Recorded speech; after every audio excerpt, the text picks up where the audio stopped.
Welcome to Demasked. My name is Fresman, and today I'm joined by Shayne. By I kid you not, Shayne, please shut up. Shayne, how Yep. you doing? I'm doing pretty good. All the self-deprecating titles, man, that's perfect for me. Well, so when I originally found your channel, I thought you were talking to someone named Shayne, Hmm. and then I started like watching the videos. I'm like, oh no, that's Shayne. Okay, Yeah. yeah. No, it's a very common thing I heard growing up. So, it's like I, embrace it.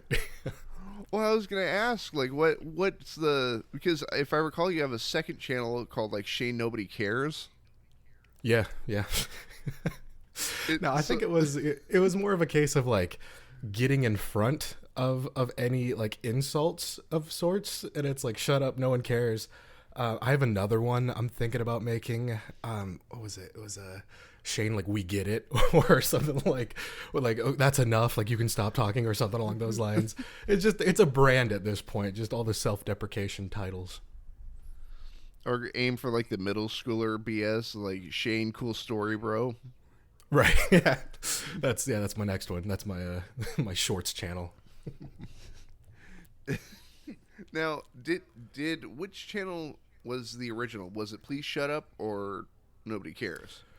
So Please Shut Up was like the first one that I really dedicated time to, but I had a channel before that kind of went nowhere. But yeah, my real channel, the first one was Please Shut Up. And then from there, YouTube was kind of being YouTube. And, you know, the algorithm really likes people to be kind of shoved in a corner and kind of stay in your lane. And if you kind of branch out and try other things, it kind of kills you. So from there, I branched out to the No One Cares channel, which is like more lore stuff, just kind of covering lore stuff. Whereas the Please Shut Up stuff is just kind of anything I kind of want to talk about, video essays and similar stuff. Now, which do you prefer kind of working on? Either the video essays or more the lore side of things? It's kind of a toss up. If I find something that I'm really, really interested in, it's typically the video essay stuff because I can add a little bit more of, I guess my opinion or a little bit more of my creativity into it compared to like a lore stuff where I'm covering, somebody else's work, somebody else's game or what have you. So I kind of prefer a little bit of adding my own flair to things. And that's the main channel. That's why I call like the Please Shut Up my main channel compared to the two. Gotcha. Well, funny enough, I found your channels, like plural, Mm-hmm. specifically through No One Cares, but more specifically the Buckshot Roulette mystery. Really? Oh, wow. Well, because I've been playing a lot of Buckshot Roulette recently, and whenever something kind of enters that realm of hyperfixation, it's like, great, now I have to sit down and learn everything I possibly can. Yeah. No, dude, I'm right there with you. That game in particular, I remember seeing it at first, and I was like, "Oh, really? This is just kind of like a buckshot game." It seemed cool at first, but then as soon as I played, I was like, "Oh shit, there's a lot more here." And then started digging and digging, and I just had to uncover it. I kind of got that. Like when it comes to certain games, if there's like something there, I just can't stop until I'm like, okay, let me just lay it all out and let me just put it all out there. It's like that's kind of what got me into like Ready or Not in the first place. What kind of got my channel started was that it's like there's something there. I'm gonna dig, and when I'm not gonna I'm not gonna be okay until I kind of lay it all out and have the full story in front of me. See, for me, it's not some. Well, I mean, sure, it's the mystery, like of course with Buckshot Roulette, but I also love interconnected stories between like unrelated games, and I love sort of trying to spider web all of the different games that some are somehow connected. Mm-hmm. Oh, dude, I'm right Like there with like you. like I so badly I've had this idea kicking around for years, and I've yet to do it. It's a series I want to do that I've nicknamed Connective Tissue, Mm. and it's just like, well, with the specific requirements of something being just a little bit more than an Easter egg, you could argue that certain games are canon to other games. Mm. Mm-hmm. Like like of course, like most Ubisoft games are connected, like Watch Dogs and Assassin's Creed, and then it gets weirder with like Assassin's Creed to Metal Gear Solid. Okay, I need you to explain that one to me. How does that work? So in Metal Gear Solid 4, there's a outfit that you can get that is Altair's robes from Assassin's Creed, which, yes, is just a costume. But if you play Metal Gear Solid Peace Walker, you can unlock a box that looks like a bale of hay that you dive off of a roof to get. It's all connected. And Kaz Miller will call you over the radio, and he's like, "Yeah, the ancient assassins used to do stuff like this all the time."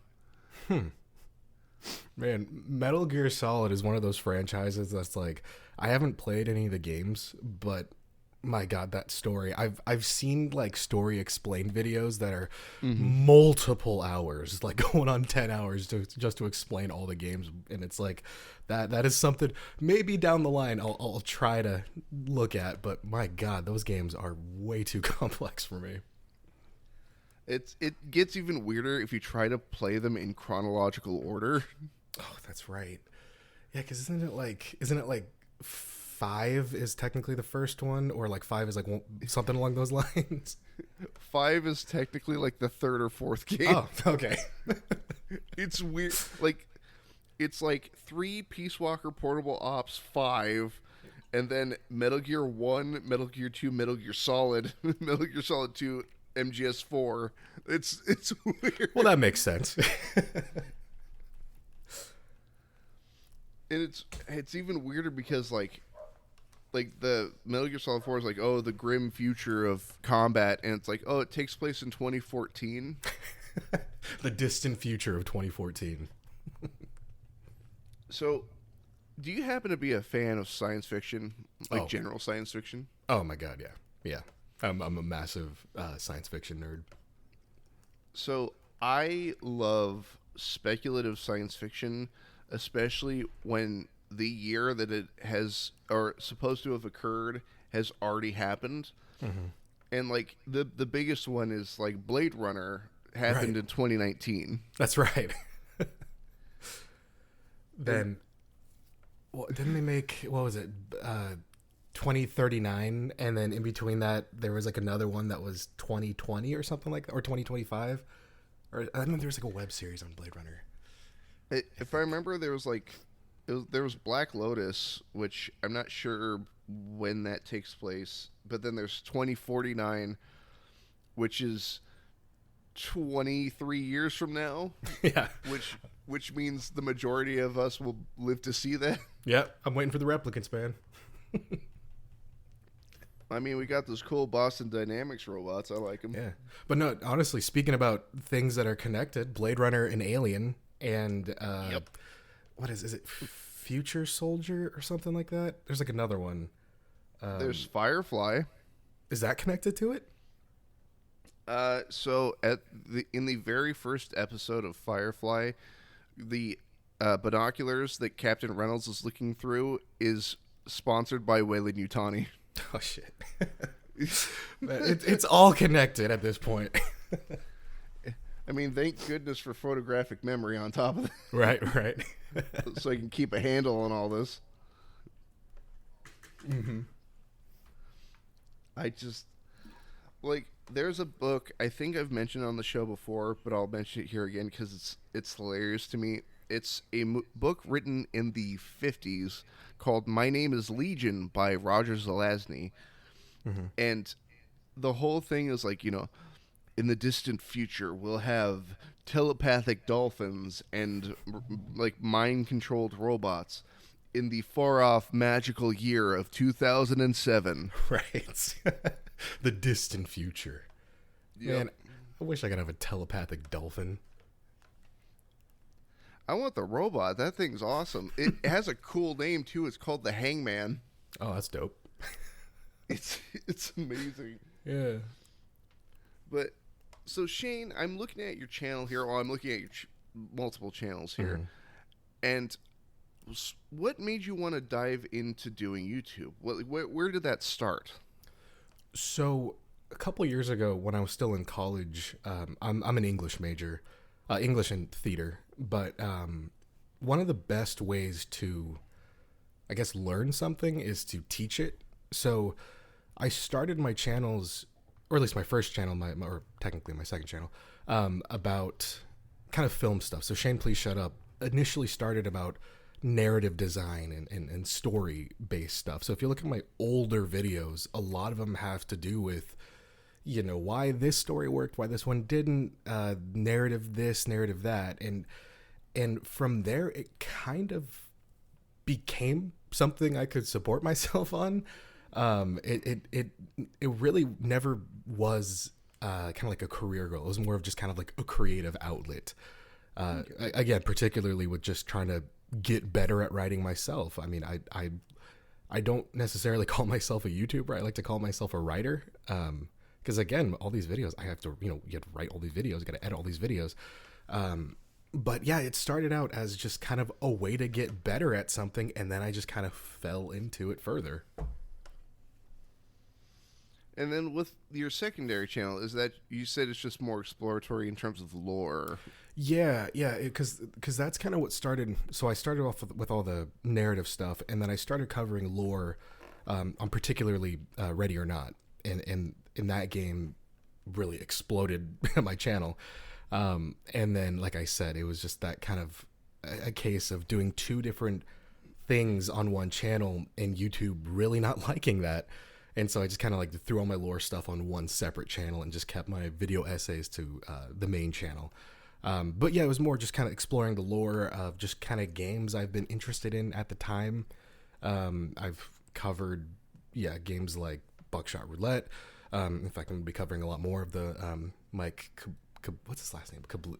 I can't pronounce it. It's that guy's games. All of his games, I'm covering that soon. And then I've covered games like Ultra Kill. I covered like the original Doom games and stuff like that. But it's really just games that I'm interested in. I just really like the stories. Nothing too mainstream. I probably stick to a lot of indie games for the most part. I mean, Doom notwithstanding. But just I love just covering those stories that typically aren't, in your face.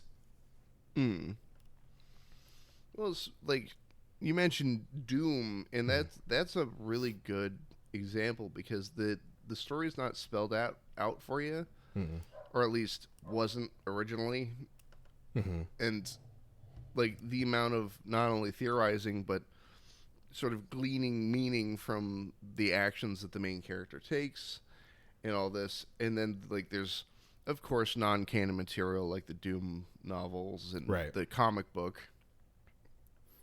Oh yeah, I was shocked when I first started covering, because I covered like Doom 1, 2, and I think it was 64 or something like that, and I was just surprised by how much story was in those games, and because again, from at face value, it's just it's a shooter, it's the shooter. But yeah, dissecting it, and I just covered Doom after covering the original Marathon games as well, which that's a whole other, there's so much story in that one. But yeah, even these older games, they're just so interesting because again, a lot of the time, especially with older games too, it was kind of pretty much like gameplay first, story second. But some of these stories are really, really interesting, especially the harder to discover ones, the stories that are a little bit hidden away more so than what you typically find in modern games. So in terms of lore, what drew you to Ready or Not? So initially, when I was getting my degree, I was kind of going into law and some legal stuff. So I got my associates first, and while I was getting that degree, I first kind of started getting into criminal justice and all that stuff. And before I went to pursue my bachelor's, I took a gap year and worked for a law firm. So I was really into like criminal stuff, legal stuff. Clearly I pivoted away because that shit's boring as hell. But yeah, that was not for me. Sitting in an office all day, God, that sucked. But I still kind of had that interest in kind of legal stuff or criminal stuff. And then I just kind of fell into Ready or Not because I believe my brother like recommended playing it, and I got hooked. But more so with that game was I like just fell into the story, because I mean, yeah, the gameplay is really fun, but it's like, holy shit, there's like a whole intricate story, like something behind the scenes. And when I started covering that, to my knowledge, I don't think anybody else had really started talking about the story of Ready or Not. And I fell in love with that story because, again, it's as crazy as you need it to be, and it's just overly complex. I mean, a little bit Metal Gear Solid to an extent, because it's like, holy shit, this story just kind of branches and branches and branches. And yeah, so I think a little bit of that somewhat legal background I initially had kind of got me invested in that, and maybe also because like there was a time where I almost became a police officer when I was kind of doing that criminal justice stuff. So it all kind of ties back into a different reality of my career. A different avenue you could have taken. Yeah. If my legal office was actually interesting, then who knows? Maybe I might have been a lawyer instead of a YouTuber. I just have this image in my head of like your like your videos changing to like how much jail time would Gabriel from Ultra Kill get? Right. Yeah, Legal Eagle for video games. New channel right there. I already have a name for that channel too. Hit me. Shayne, you're going to jail. Yep, there you go. or Shayne, you're under arrest. Yeah. Stick your hands up. Get down on the ground. Yeah, exactly. Shayne put the gun down. Right. Now, well, I haven't played Ready or Not, and I've been very tempted to. I just don't have the money to like get it. Mm-hmm. But I feel like out of all the coverage I've seen on it, not only through your channel but different avenues, I feel like it's gonna turn into like a Payday situation where there's like hints of like old gods and horrifying monstrosities. Dude, I hope so. Cause I think there's one map in particular where you can find like these like blinking eyes in a cave or something like that. Oh. And it's like, I would love if they just add something like I don't know if you're big into like Fallout lore, but I know they kind of like tease a little bit of that Lovecraftian stuff. They don't really want to confirm anything, but it's like, oh shit, you go into what is it, the Dunwich place in Fallout 3. Yeah, and then there's like, what the fuck is going on here? And then I would love if they start doing something like that, just a little bit. Nothing like in your face, but just like a little more like, what the fuck is this? I love seeing those moments in any Fallout game because I think it adds to the lore, not of Fallout itself, but to the main character, and it makes your interactions with regular people all the more ridiculous. Yeah. No, I think I haven't played 76 very much. Like, I think I played like maybe a few hours, but I know that one probably, I think that has like the most Lovecraftian stuff that they're teasing out of like any game. I think there's like some creature that's buried underneath one of the caves or whatever. But yeah, I love that, just that subtle, like, you don't know what this is, and maybe it could be explained with science, but maybe not. And the just no answers at all is perfect. Because I mean, I love cosmic horror or just fear of the unknown kind of stuff, and just adding a little bits and pieces of that into any kind of narrative, in my opinion, is really cool, especially when you don't explain things. I think as it sounds kind of counterproductive as someone, as I call myself a writer, to have something that you don't explain, but I love that type of storytelling because it asks the audience to fill in the blanks themselves, and oftentimes it leads to things that are probably way more scarier or terrifying than the writers could come up with. Which, I mean, that's kind of my problem with kind of like the new Alien movies where they're kind of over explaining things. It's like, no, just leave it. It's just an egg out in space. We don't need to know where it came from. Just leave all that stuff behind. Let us figure it out. I like, on the other side of cosmic horror, I love the idea of like, you can't understand what it is, and also even if you were given time, you still wouldn't even scratch the surface. Yeah. I mean, there's even like you can even consider like I guess the fourth dimension to be somewhat cosmic horror because it's something your mind cannot literally imagine. Like it's a concept that you can't physically picture or think about or anything like that. And to an extent, that's horror in some ways. And yeah, like that little avenue of like it's unexplainable and there's never going to be an answer and you just have to live with it. And I love that concept. Well, that and like I love the answer that not the writer and not the audience, but like the main character witnessing this. I love like sometimes the most honest answers. I don't know what I'm looking at. Yes, yes. A lot of Lovecraftian stories like that. I actually just recently read. I have a collection of H.P. Lovecraft stories, and I picked what might be the best and worst time to read it, which was during a tornado warning in my area. Oh, there you go. And so we're hiding in the bathroom with like candles, and I'm sitting there reading Dagon.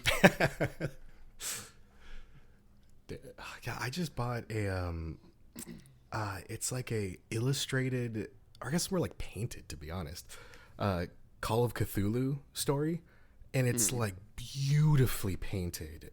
It's completely illustrated, the entire book, and it's like I gotta crack it open because it looks like an art book. But oh my god, I need to like get further into H.P. Lovecraft because I understand a lot. Like I it's one of those things that's just kind of in the cultural zeitgeist. Like everybody kind of knows the gist of a lot of Lovecraft stuff, but I don't think I haven't really like dived in too deeply into all of his stories.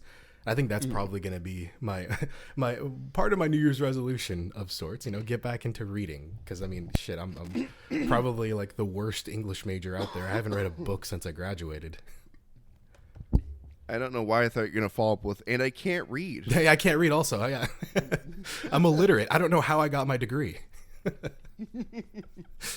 I just guessed, and they gave me one. Well, I mean, to be honest, seeing some people who got their degrees in my class, it's like, okay, you know what? I don't know how you can read, but fuck it. How did you misspell your own name? Hey, man, that's common for me, at least. That fucking Y. That, God. The Y in my name. Oof.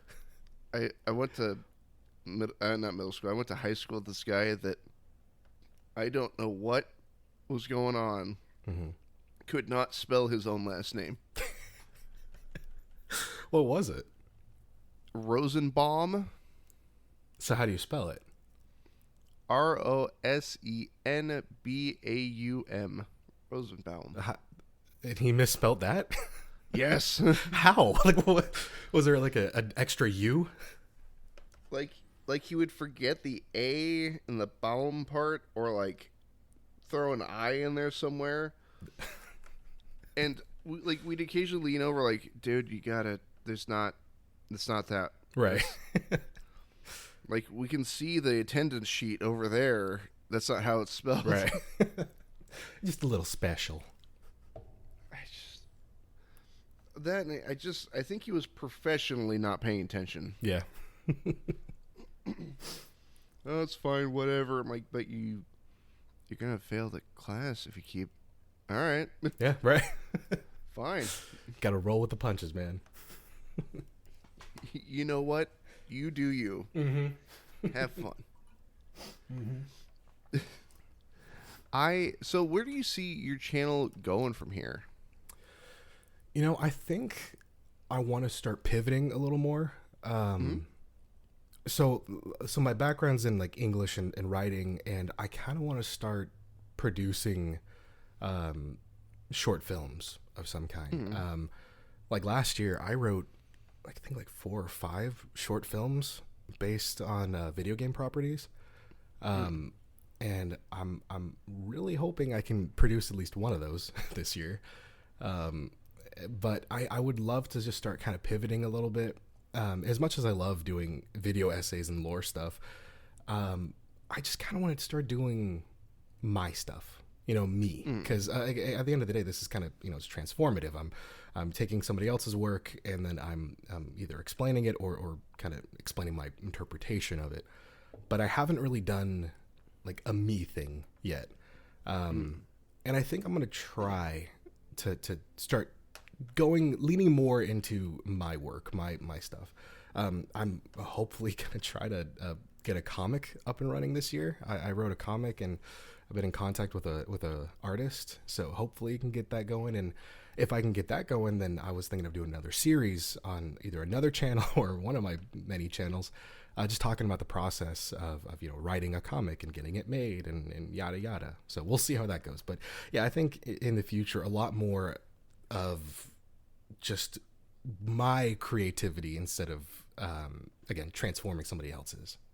I mean, you could always go the the snake eating its own tail route. Put out a comic, act like you didn't put out the comic, and then make a video explaining the comic. Yeah, right. Put under a pen name. Yeah. This guy made this really cool comic you should definitely check out, and here's what I think the lore means. Yeah, his name is Shayne. It's weird. It's Shayne without a Y. Yeah, that's even stranger. It's crazy. But yeah, maybe, I mean, I even had a thought of trying to get into do like an ARG kind of thing. Like if I were to make that comic, do like a tie-in ARG to the comic to promote it, and who knows, maybe I'll go like, oh, look at this ARG I found, or just own up to it.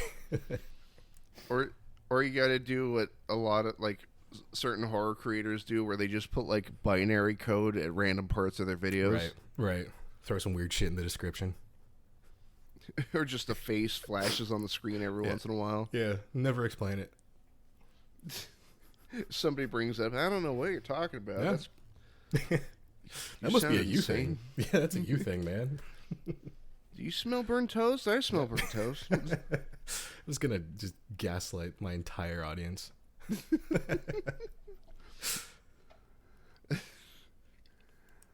I don't know why nobody read the comic. I gaslighted them for like a month.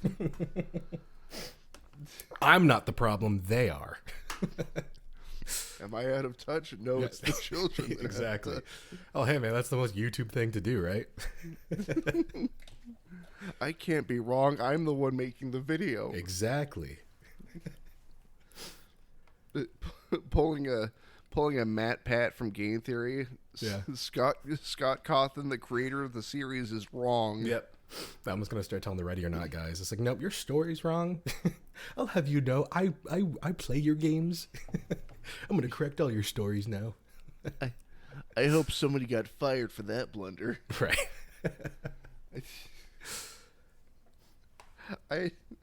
There's something. I was gonna use the word noble, but I'm like about willing to die on a hill that is entirely wrong. Right. Sure, let's go with noble. In quotes, at least. Taking wild swings in any direction and then still being wrong. Right. It's powerful. True courage. That's right. Where's my Medal of Honor? Exactly. I'm a YouTuber. I deserve an award. Where's my Nobel Prize? Damn right.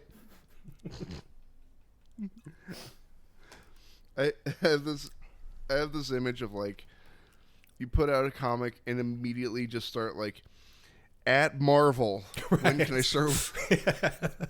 When do I start? And it's just a shitty hand drawn, like some lined paper. It's a stick figure. Yeah. Excuse me. Praise me. Mr. Lee, Mr. Stan Lee. Wait, Ditko? Wait, shit. Kirby. One of you? Right? I'll find one eventually. John Romita Sr.? I'm a big comic book guy, so oh yeah, I know some of the artists. Now, outside of YouTube and writing and whatnot, do you have any other hobbies that at least you're willing to share? Man, I should have hobbies. It was like my hobby was writing and YouTube, and that kind of became my career. And right now I'm trying to find a new hobby. And I don't know, maybe I'm gonna try to get back into art. I'm currently dating an artist, so I have a lot of artistic inspiration in my apartment right now. But I mean, guess hobbies. I get hiking. That if that counts as a hobby. Um, Reading comics, yeah, shit like that. Well, like I said, I'm currently in that like limbo. It's like, well, wait, my hobby is now my career, but if I don't have a hobby, and now everything is kind of up in the air right now. I run into a similar thing where my partner is an artist, Hmm. and a gifted one at that, but is like, it's weird having like, what's the word I'm looking for? Having an idea and then having somebody standing there going, just do it. Yeah, yeah. I'm like, but I have to prep all this stuff for it. Nope, just do it. Hmm. All right. Well, honestly, that's probably the best like writing advice too. I mean, I guess it's really good best advice for anything creative. You just got to do it. And there's because when it comes to creative fields, it's the most like I don't want to say isolated like career field, but when it comes to like being in that creative field, you have to be your own boss. You just have to do it. And it kind of sucks at times, but like that really is the best advice is just do it. Well, that it's very self-isolating when you have an idea, whether it be in writing or for a video or something like that.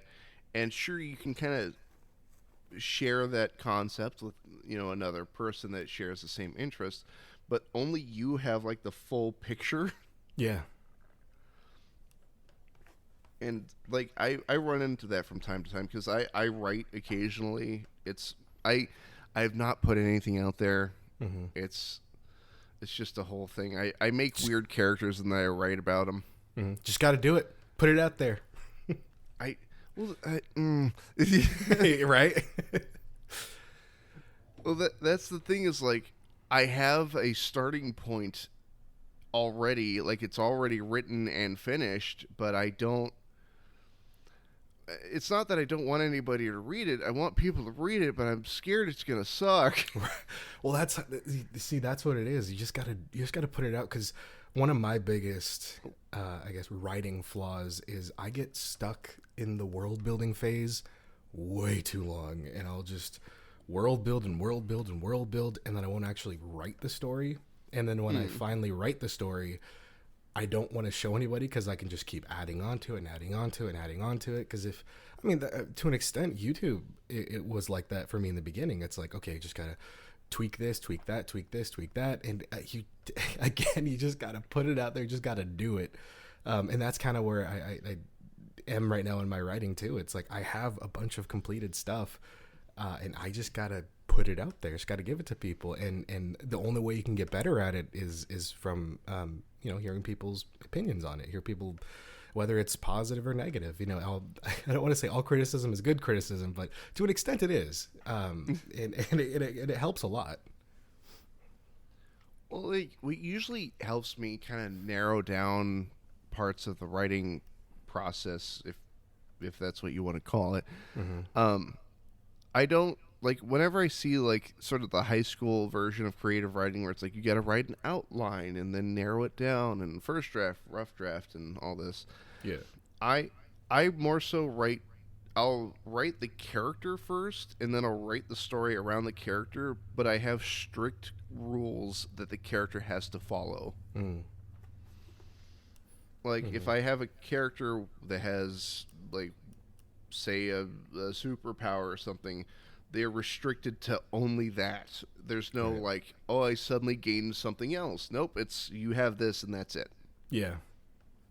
Now, going back to comics, that's like the antithesis of all comics. It's just like, you have this character and, oh, we're going to write myself in a corner. All of a sudden they have a new power and I can get out of the corner. It's like, well, that's not very interesting. It's like the rules are what make the universe interesting. That's how you build stuff out. That's how you get really interesting stories. And when you break the rules, and then that's how you end up with shitty Star Wars sequels that I will. Oh my God! Guess what? Rey can fly now. Oh God, I am a massive Star Wars fan, and I just can't think of those movies. It gets me so upset. I remember seeing Rise of Skywalker in theaters, and multiple times I'm usually not one to talk in the theater, and multiple times I was like, "Fucking what? Yes. What do you mean?" Whew, yeah, God, I was so upset with those movies. I have a video on my main channel that is like a theory I came up with that tries to justify those movies.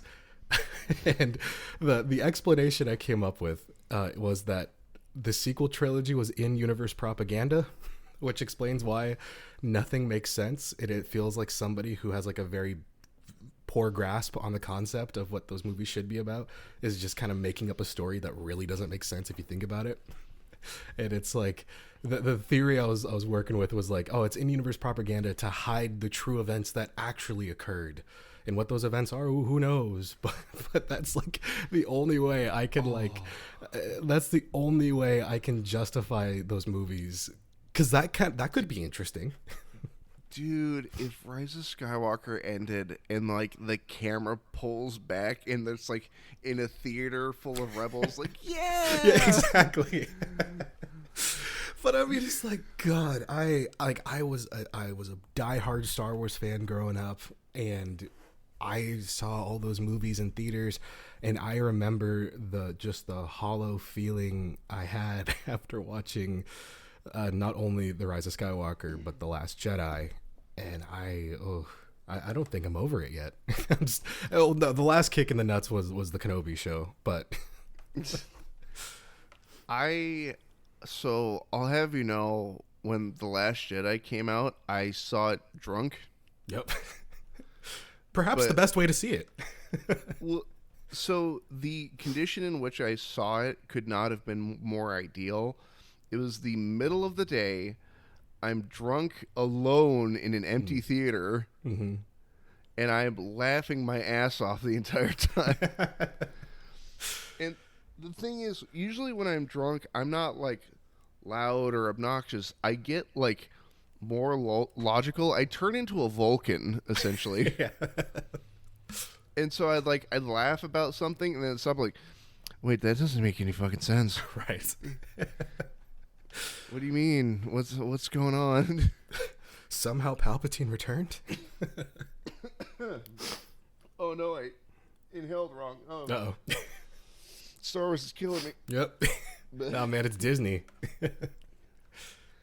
Well, I remember taking an Uber home, and the lady driving the Uber is like super kind. What movie did you see? I'm like, oh, that new Star Wars. What did you think? Was it good? I'm like, kind of sucked. God, I remember. So I saw it. I remember I saw it when it first came. Like I saw it like opening night, but nobody wanted to go with me. So I'm like, fuck it, I'll go by myself. So I watched opening night, and I was like, this was really bad. But like I was like, none of my friends have seen this yet. I don't know. I can't talk about this with anybody yet. And then I remember like a couple days later, like my brother and his friends were going. I'm like, oh, I'll go with them. And then we went, and I saw it again, and I'm like, oh no, it's still bad. And I remember like in the theater talking like, that was horrible, right, guys? And like, oh my God, that was horrible. Like they're just going back and forth. And then like I caught something in my peripherals, and I look forward, and in one seat in front of me was like a little kid was just like staring at me like horrified, because like clearly they must have loved it. And they were like looking at me like I like kicked their puppy. I'm like, oh shit, I'm so sorry. Like it was like you're sitting in the theater and you're like, man, isn't it cool that Santa's not real? And right. You look at the kid. What? Huh?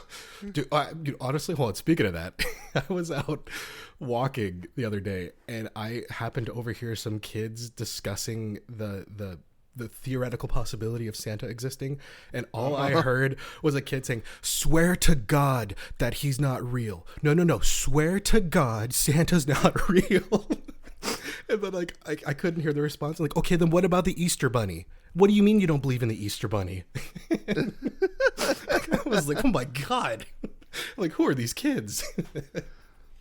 So my brother, when he was like 6 or 7, he like by himself figured out that Santa's not real. Mm-hmm. But it wasn't like, oh, he saw my, like our mom putting presents out or something like that. Mm-hmm. He like did detective work on his own. And he like brings it up out of nowhere. We're sitting in the living room and he's staring into the distance. He goes, "Hey, I don't think Santa's real." What? And I go, "Well, what makes you think that?" And he goes, "Well, for starters, we don't have a chimney." Brilliant. And I'm like, "Yeah." And he's like, "Also, how would Santa know what I want for Christmas? I didn't write a list. I've only told Mom about it." Maybe he's 6. Like, yeah, and I'm sitting there just like, oh shit, oh no, He's got a point. Shit, he's onto something. Maybe there isn't a Santa. Well, the way I found out was more traditional. I heard footsteps in my home in the middle of the night, thought it was Santa, looked under my bedroom door, and my first thought was, I don't think Santa wears Nikes. Yeah. You don't know. He could be sponsored. Wearing the freshest Air Jordans to each house. I mean, shit. I can ruin the concept of Santa for you real quick. The modern interpretation of Santa in the red costume was created by Coca-Cola. Oh yeah, yeah. That sucks. I just learned about that. So like, I would not be shocked if Santa's rocking some Air Jordans. Hyper sponsored Santa. I mean, would you be shocked?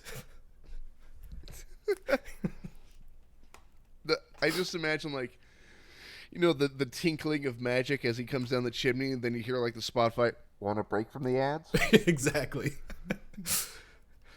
Rocking up with his Air Jordans and some AirPods and wearing Oakleys. He got his Gucci bag. Buy me. I want to see that movie. Honestly, I want to see that movie. Hyper corporatized Santa. Yeah. Let me see it. Well, you need to start delivering presents earlier in the night, because that's when these specific TV shows that you're sponsored by are on. That's right. If you can show up when George Lopez is on the air. Right. That's like 2 a.m. Yeah. And I was there. Yeah. I didn't see no Santa. I left out cookies and milk in this conveniently placed bear trap. Yeah, I'm gonna write that movie now.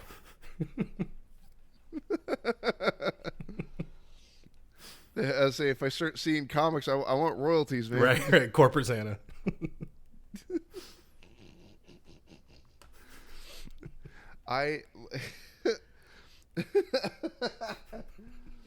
Now, do you have any ideas that you've been working on that you're willing to share, like the basic synopsis of? Of like a comic? Yeah. I'll hold off on my like short films and stuff, because like Sure. that has a higher chance of being produced this year. Crossing my fingers. But for comic wise, the thing I'm working on is, how to explain without over explaining.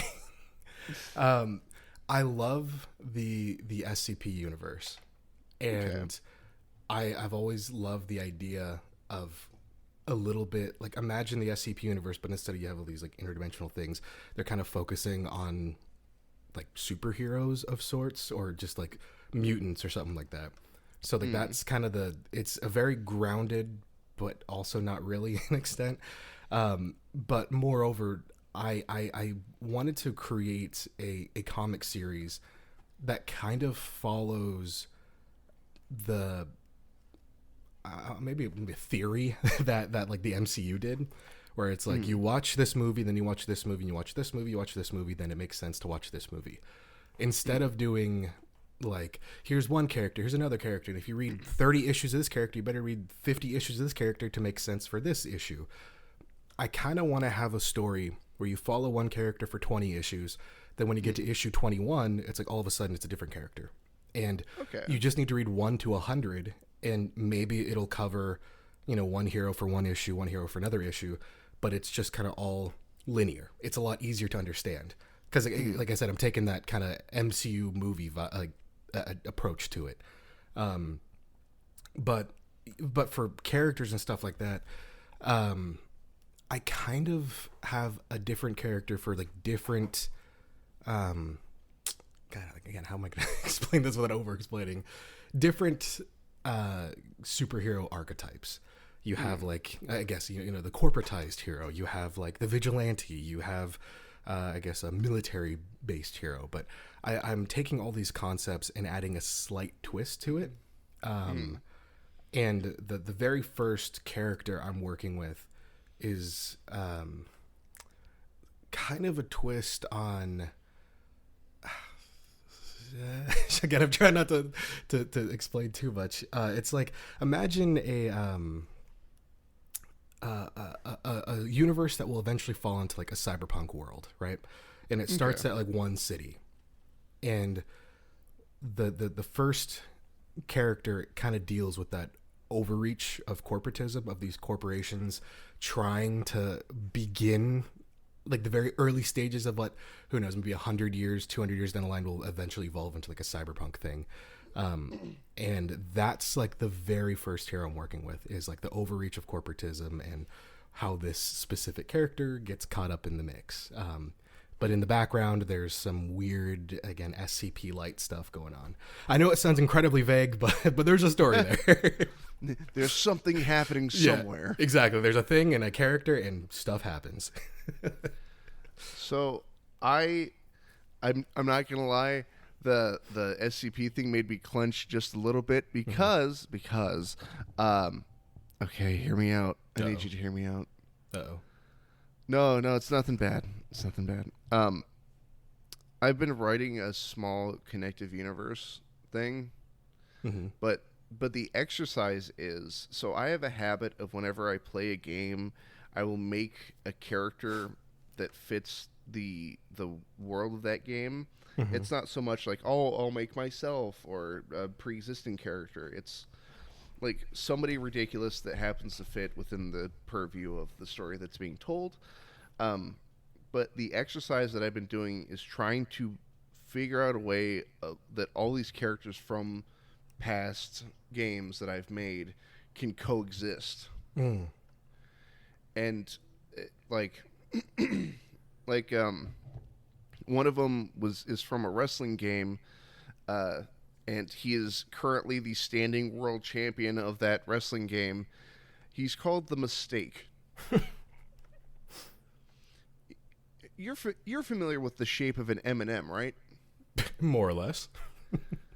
I want you to imagine a 7 foot tall, jacked dude whose head is the shape of an M&M. So a nightmare.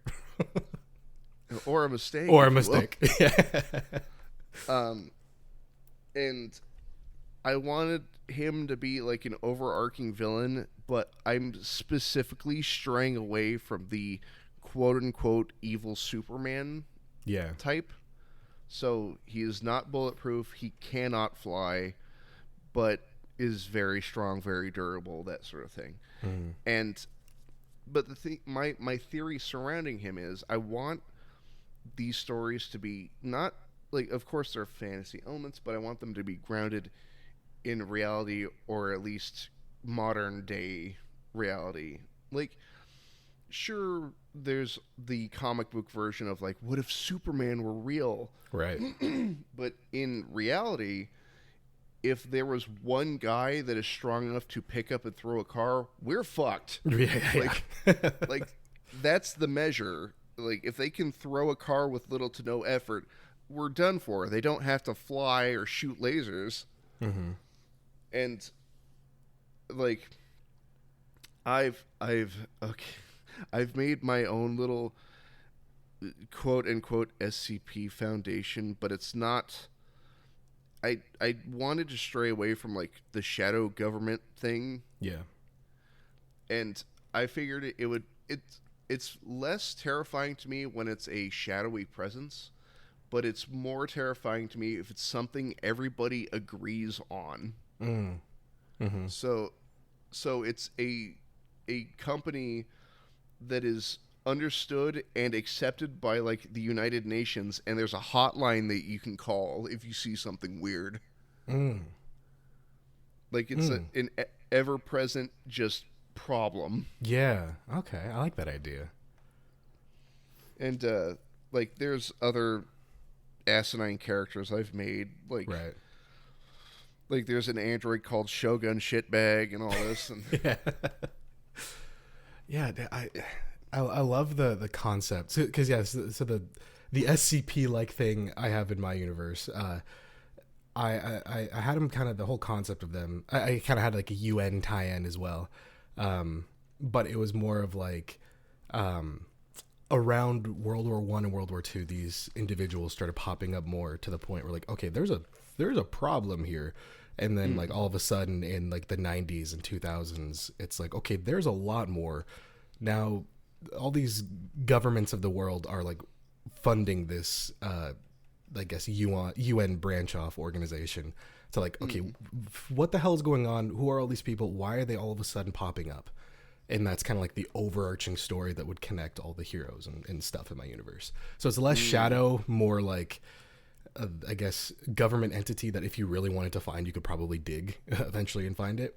Because yeah, I'm kind of with you because like I feel like shadow organizations are kind of overdone, especially in comic book universes. well, that and like I like the idea of it being ever present and aware. Like with the idea of a hotline, I love the idea that it breeds paranoia. Yeah. Not from like authoritative figures, but like from your neighbors. Yeah. Yeah, there's a whole litany of stories you can tell with just that concept alone. Well, like, and I even have stories that are far more grounded that I'm stuffing in this universe because I think it's hilarious. Like I've written a clown tragedy story that just happens to be there. Yeah. Why not? And it also has what might be my favorite title I've ever written for a story. Hit me. I want you to guess what the story is about. It's called Are You There, God? It's Me, Chuckles.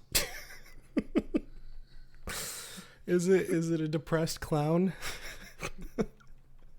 I wanted to write a story about grief, but from a realistic standpoint. I didn't want like, oh, I made a friend and everything's better. Like I hate stories that wrap up like that. Yeah. And so, like, I'm a firm believer that everybody channels their grief different ways or handles personal tragedy different ways. But sometimes and this is for very rare occasions, sometimes the best thing you can do is just be left alone and work through it. Yeah. And that's what I wanted for an unfortunate sad clown named Gene Chuckles. I'm sitting there, I'm like, I want him to have like a personal tragedy, but I don't want it to be like funny. Like I want the fact that he's a clown to be entirely secondary. Yeah. But he's in clown face the entire story. Yeah. It's essentially his wife dies of cancer. And like I wanted the most like crushing tragedy somebody could deal with, and then have him deal with it his own way in his own time. And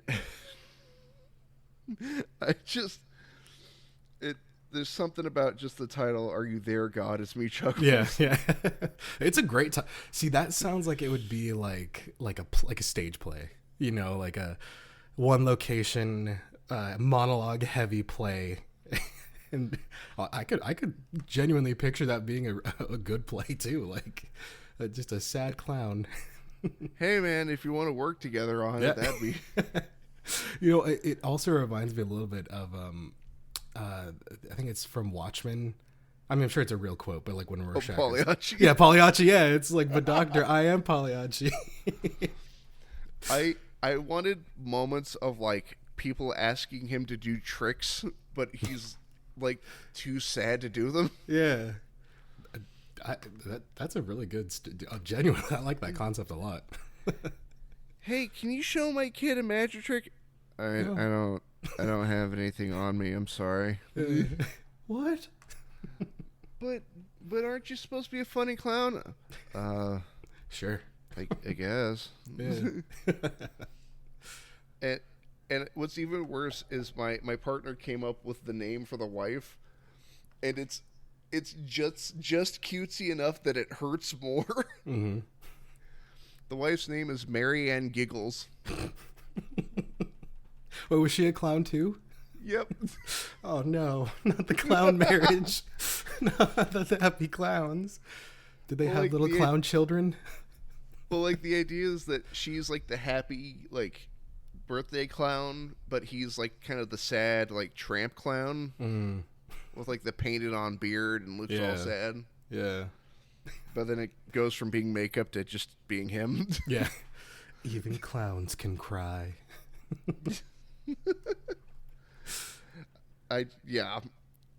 That a fun spoiler. The opening scene in that story is the most soul-wrenching thing I could think of. Hit me. So I didn't want to start the story at the death or funeral of the character, of the wife character. What I did instead is the story starts about a month after everything has happened, and it's Chuckles sitting in his kitchen willingly ignoring a phone call from his parents and like listening to the voicemail instead of picking up. Oof. Like I said, just trying to crush as much as it can. Poor Chuckles. I'm surprisingly good at writing tragedies, and I'm not sure why. Genuinely, I love tragedy based, like tragic stories, because it's it's easy to write a happy ending for a lot of things, because it's weird as it sounds, it's harder to write a story that ends on a sour note. Which I know it's a very controversial thing to say, but The Last of Us Part 2 is one of my favorite stories of all time. Specifically because of that, because it's just it just beats you over the head, and you get a very bittersweet catharsis at the end. But there's something about that. Like I said, it's harder to write a sad ending than it is to write a happier ending. I don't know if I can meet you on that one. Uh-oh. For Last of Us Part 2. One of my favorites, man. For me, it's trying to look at this story from like a realism standpoint. Not so much like the amount of action taken, because of course it's outlandish and it's a video game and whatnot. But to throw everything away on revenge when you literally have everything you've ever wanted, that is the most infuriating thing I've ever seen. But she's only like 18 at that time. So, I mean, one could argue, she's still a kid. So, of course she would, just think to burn everything down. But I can understand your point of view on that too. Because, yeah, she did have everything, and why would you burn it down? But maybe Joel was her everything too. I mean, sure, but the fact that Abby let her go, and despite Ellie murdering every friend Abby ever had, and getting away scot-free, and then pissing it away, that part's the part that bothers me. Is like, you have a nice house in the country with a kid and a partner. You could not be more comfortable. Nope, but I gotta go kill Abby. Yeah. I mean, the story it's telling about is the corrupting nature of that lust for revenge. It always gnaws at you, and for Ellie's sake, it's like it's something she can't get over, especially when you find out that Abby robbed her of that, that happy ending for her. It's to an extent, because like she had that moment with Joel. She was, kind of brushing him off for months or if not years at that point. And when she finally decided to forgive him and try to rebuild their relationship, Abby took that from her. Golf club. Yep. Yeah, golf clubbed him. Yeah. And so I can understand her being so pissed off because it's like, no, this was my happy ending. You took it from me and I can't rest until I take your happy ending. And so even though she still got a happy ending, but even still that one gnawing just regret of not finishing the job is why she went back at the end. But again, that's part of the tragedy. Because at the end of the day, it's a tragedy. It's not supposed to be a happy story. I mean, look at the ending of that game. She loses everything. She had everything and lost it like twice. And I think that's what's great about it too. And the second time's on purpose. Yes, exactly. That's the tragedy behind it.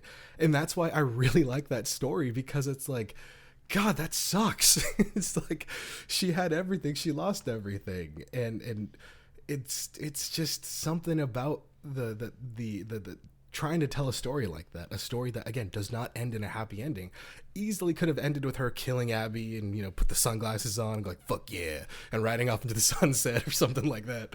But I love the fact that they decided to go with oh no, she fucked up and she ruined everything, and for what? And I really like that concept. But the thing is, they need to make a third one because the story isn't done yet. Ellie has gone through this arc that to me is currently incomplete. They really need to cap it off at some kind of ending that, again, now the next game has to end in something positive, somewhat. Maybe a cure, maybe something, but I feel like we're halfway through the story. There needs to be one more. Now, what if they fumble right at the last minute, where they're just like, well, I lost everything and I let Abby go. Time to go back and kill Abby. Right? Like, I've learned nothing. I would be really pissed off if that was the case. I would be really pissed off.